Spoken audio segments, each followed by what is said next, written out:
মন্ত্রিসভার শপথের পর শুরু হয় ক্ষমতার সবচেয়ে গুরুত্বপূর্ণ কাউন্টডাউন, প্রথম ১০০ দিন। কারণ এই ১০০ দিনেই বোঝা যায় সরকার প্রতিশ্রুতি বাস্তবায়নে যাচ্ছে নাকি প্রশাসনিক বাস্তবতার চাপে ধীরগতির হয়ে পড়ছে।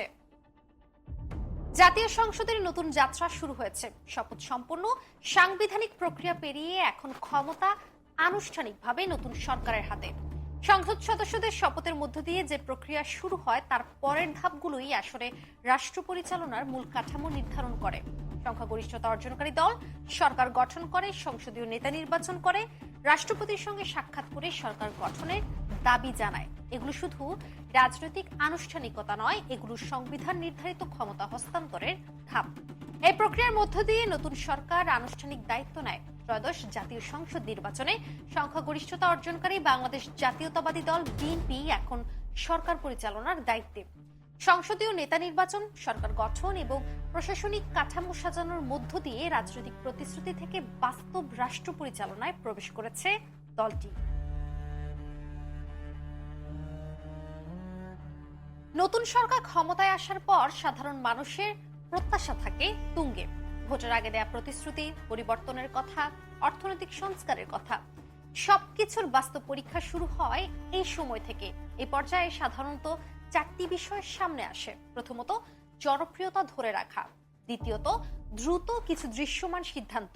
এরপর আসে বাজেট ও অর্থনৈতিক অগ্রাধিকার নির্ধারণ এবং সবশেষ প্রশাসনিক নিয়ন্ত্রণ প্রতিষ্ঠা।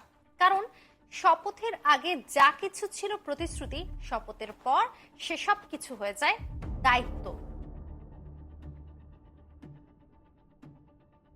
বাংলাদেশের সংবিধান অনুযায়ী নির্বাচনের গ্যাজেট প্রকাশের ৩ দিনের মধ্যে সংসদ সদস্যদের শপথ নিতে হয়। সংখ্যাগরিষ্ঠ দলের নেতা প্রধানমন্ত্রী হিসেবে নিয়োগ পান, প্রধানমন্ত্রী মন্ত্রিসভা নির্বাচন করেন, রাষ্ট্রপতির শপথ পড়ান, এরপর নির্বাহী ক্ষমতা কার্যকর হয়। এটি মূলত ওয়েস্টমিনিস্টার মডেলের ধারাবাহিকতা, যেখানে সংসদীয় সংখ্যাগরিষ্ঠতা মানেই সরকার গঠন।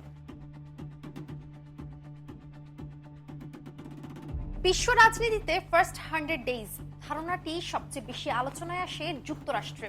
1933 সালে যুক্তরাষ্ট্রের প্রেসিডেন্ট ফ্র্যাঙ্কলিন ডি রুজভেল্ট মহামন্দার সময় প্রথম 100 দিনে একের পর এক অর্থনৈতিক সংস্কার ও আইন পাশ করেন।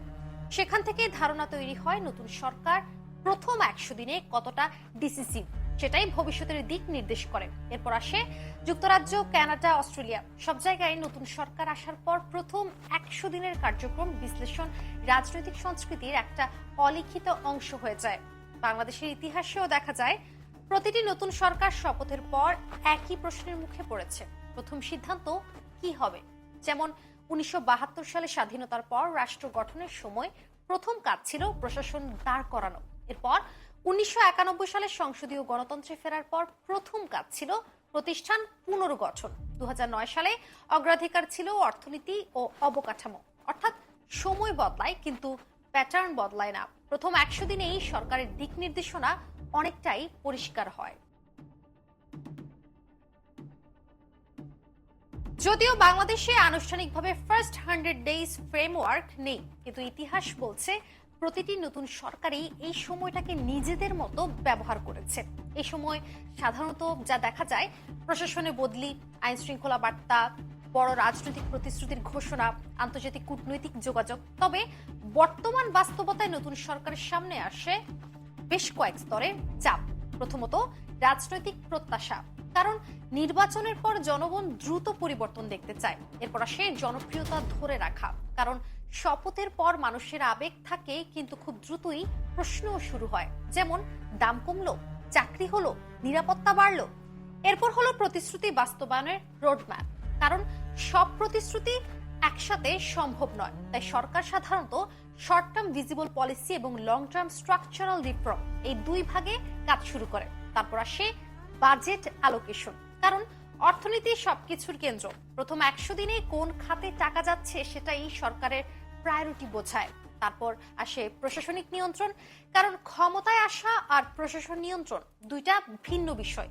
এই সময় বোঝা যায় সরকার কাগজে আছে নাকি বাস্তবে। আন্তর্জাতিক অভিজ্ঞতায় প্রথম 100 দিন মানে দিক নির্ধারণের সময়। বাংলাদেশের প্রেক্ষাপটে এই সময় সাধারণত দেখা যায় প্রশাসনিক রদবদল, আইন শৃঙ্খলা বার্তা, অর্থনৈতিক অগ্রাধিকার, তারপর কূটনৈতিক যোগাযোগ।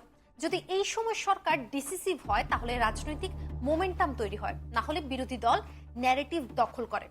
বাস্তব উদাহরণ দিয়ে বুঝলে ধরা যাক, সরকার শপথের পরপরই বাজার নিয়ন্ত্রণে দৃশ্যমান পদক্ষেপ নেয়, চাকরির বিষয়ে পরিকল্পনা ঘোষণা করে, দুর্নীতি বা প্রশাসনিক সংস্কারের বার্তা দেয়, তাহলে মানুষের মনে একটা অনুভূতি তৈরি হয়, কাজ শুরু হয়েছে। অন্যদিকে যদি কেবল বৈঠক, ঘোষণা, পরিকল্পনা চলতে থাকে কিন্তু দৃশ্যমান পরিবর্তন না আসে, তাহলে জনগণের মনে একটা পারসেপশন তৈরি হয় সরকার ধীর গতির। আর রাজনীতিতে পারসেপশনই অনেক সময় বাস্তবতার চেয়েও শক্তিশালী। তাই নতুন সরকারের সবচেয়ে বড় চ্যালেঞ্জ হলো ন্যারেটিভ ভার্সেস পলিসি। অর্থাৎ ন্যারেটিভের জন্য শক্ত বার্তা, দ্রুত সিদ্ধান্ত নিতে হবে, তেমনি পলিসির জন্য বাস্তব সংস্কার, দীর্ঘমেয়াদী পরিকল্পনাও দিতে হবে। দুটোর মধ্যে ভারসাম্য রাখতে না পারলে সরকার হয় জনপ্রিয় থাকে কিন্তু ফলহীন, অথবা কার্যকর হয় কিন্তু রাজনৈতিকভাবে দুর্বল হয়ে পড়ে। আন্তর্জাতিক অভিজ্ঞতা বলছে কার্যকর প্রথম 100 দিনের জন্য দরকার স্পষ্ট পলিসি রোডম্যাপ, দ্রুত কিন্তু হিসাবী সিদ্ধান্ত, জনগণের সঙ্গে যোগাযোগ, বিরোধী দলকে সম্পূর্ণ অগ্রাহ্য না করা।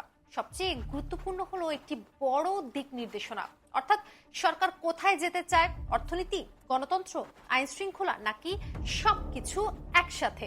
শপথ একটি অধ্যায়ের শেষ নয়, বরং নতুন অধ্যায়ের শুরু। এখন থেকে প্রতিটি সিদ্ধান্ত, প্রতিটি নীতি, প্রতিটি বার্তা নতুন সরকারের চরিত্র নির্ধারণ করবে। সংসদের যাত্রা শুরু হয়েছে, সরকার দায়িত্ব নিয়েছে। এখন প্রশ্ন হলো, কেমন হবে নতুন সরকারের প্রথম 100 দিন?